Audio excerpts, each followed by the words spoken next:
Assalamualaikum warahmatullahi wabarakatuh. Kembali lagi di RYD31 Media. Oke bro, jadi pada video kali ini saya pengen bikin konten yang santai-santai aja di hari Senin ya. Ini hari Senin tanggal 9 Oktober 2023 ya. Jadi mungkin tidak seperti biasanya yang tidak menggunakan data-data sahih data-data yang cukup bisa dipercaya ataupun data lengkap. Tapi ini berdasarkan opini saya pribadi dan juga keresahan lah, mungkin saya bisa katakan seperti itu, keresahan dari diri saya sendiri yang dimana di tahun 2023 ini saya memang konsisten ya, bisa saya bilang seperti itu, konsisten ya, ngupload lah, mungkin bisa lebih simpelnya ngupload tentang pembalap-pembalap Indonesia di kejuaraan FOM Junior GP ataupun Asia Talent Cup, lanjut di mungkin Moto3 World Championship, Red Bull Rookies Cup. Untuk Red Bull Rookies Cup dan juga Junior GP atau dulu namanya FOMGP Moto3 mungkin udah dari 2021 ya. Lebih ke situ yang konsisten banget, dan sebelumnya juga udah ada ya. Udah ada, namun memang beberapa konten nggak bisa saya jadikan publik ya. Jadi karena memang ada beberapa hal, dan memang di saat itu saya jujur aja ya, lebih jujur ini, di saat 2021 sebenarnya Moto3 saya bahas juga tentang pembalap Indonesia yaitu Andi Farid Isdihar atau biasa disapa Andi Gilang ya. Waktu itu dia berada di kelas Moto3 World Championship. Namun karena memang netizen saat itu mungkin ya bisa saya simpulkan ya tidak puas dengan perolehan poin dari Andi Gilang ataupun hasil tiap balapan Andi Gilang 2020-2021. Jadinya saya ngerasa memang harus beberapa video itu di private aja. Jadi ya saya nggak pengen berdampak buruk juga kepada dari Andi Gilang sendiri yang sebenarnya ya udah cukup tahu lah ya bagaimana seorang netizen Indonesia. Saya bilang seorang aja karena saya nggak mau bilang seluruhan, karena memang nggak seluruhnya juga netizen Indonesia, penonton dari Indonesia itu demikian. Jadi saya bilang ya cukup 1-2 orang aja lah. Lalu kenapa saya bahas Mario Surajie? Karena memang waktu itu momentumnya 2021-2020 ya. Mario Surajie bagus banget, dan 2021 lebih jadi kayak itu musim ketiganya Mario Surajie di ajang FOMGP Moto3 dan juga Red Bull Rookies Cup. Mungkin yang masih tersisa di konten-konten 2021 adalah konten Mario Surajie ya. Kalau saya bisa bilang, karena beberapa konten itu yang memang saya masih buka atau publik, jadi masih bisa ditonton sampai sekarang, yang dimana saya ngebahas tentang balapan Mario Surajie, Red Bull Rookies Cup ataupun FOMGP Moto3, dan seperti konten-konten di hari ini juga lah.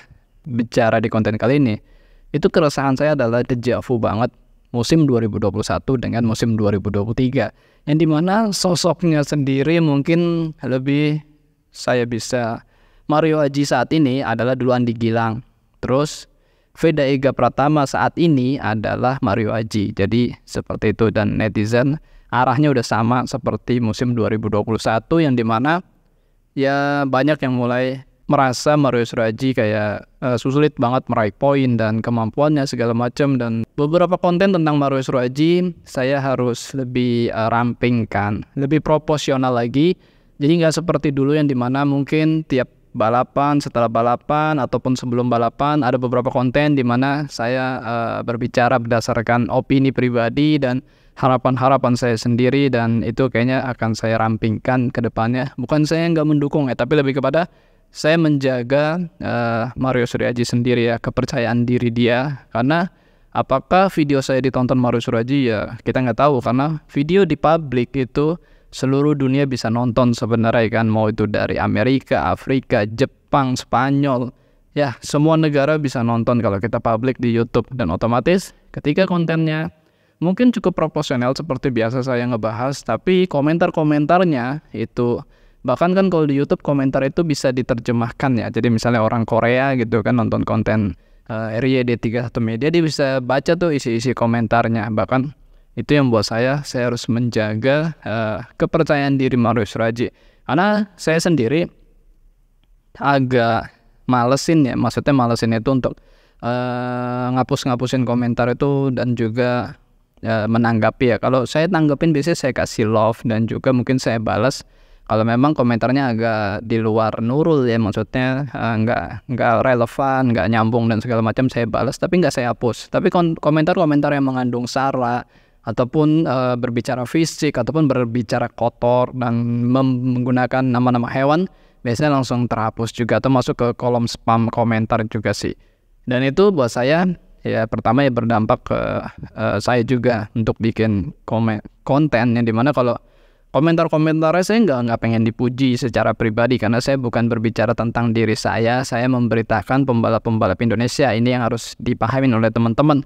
Jadi saya bukan berbicara tentang RYD3 Satu Media, bahkan mungkin teman-teman sendiri nggak tahu nama saya pribadi nih, jujur aja kan nggak tahu nama saya pribadi dan taunya mungkin RYD3 Satu Media. Jadi sejujurnya saya nggak pengen dipuji ataupun seperti apa, tapi saya nggak pengen orang lain dihina di konten saya gitu kan. Nah jadinya ini yang maksud di konten kalian adalah saya ngerasa Dejavu 2021 itu Mario Suryoaji adalah Andi Gilang dan Vega Pratama adalah Mario Suryoaji. Dan luar biasa gitu kan, pembalap Indonesia ternyata memiliki potensi dan hebat-hebat dibandingkan pembalap-pembalap Asia Tenggara lain atau Asia Pasifik lainnya lah, antara Australia, terus Jepang, Malaysia, Thailand. Indonesia nggak kalah hebat, bagus, Indonesia bagus. Dan buat saya tahun ini mungkin Vega bagus juga ya, tapi memang ya saya pengen penonton teman-teman di sini aja lah di channel ini bisa lebih proporsional lagi dan juga lebih mendukung seluruhnya pembalap Indonesia, bukan sekedar ada satu nama didukung tapi yang nama lain dihina, direndahkan dan segala macam. Ya memang itu proses ya, kita nggak bisa bilang seperti apa, itu namanya proses. Dan saya pikir mereka semua hebat intinya itu, dan mereka semua juga bagus. Kita cukup penonton aja mendukung, dan saya pengennya ya terus kita memantau mereka. Intinya cuma penonton yang memantau dan kita jadi tahu oh ternyata mereka prosesnya demikian dan ke depannya demikian. Jadi kita jangan mendahului takdir mereka seakan-akan kita lebih tahu prestasi mereka ke depannya. Mungkin seperti itu aja. Oke, gini aja konten santai, konten ringan-ringan, dan mudah-mudahan bisa diupload juga. Dan sehat-sehat buat kalian semua, jangan lupa makan dan jangan lupa berdoa. Akhir kata wassalamualaikum warahmatullahi wabarakatuh. Bye-bye.